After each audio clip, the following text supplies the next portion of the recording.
Happy Friday, tingnan niyo. Tapos na tayong mag-paint dito. Ayan. Guess what? Anong ginagawa ko? Shhh! Nagba-vacuum ako. Nagsashampoo ako ng carpet. Inuna ko this way, guys. Yan. Tapos, dito.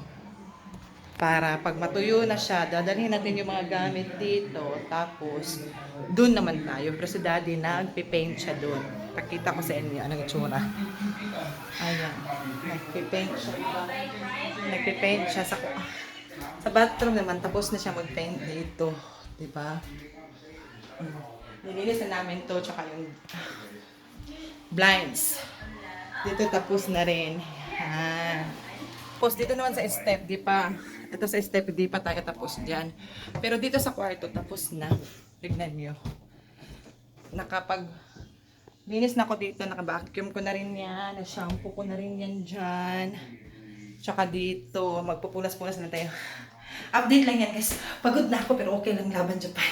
Thank you for watching. Bye! Happy TGIF! Stay safe. God bless you all.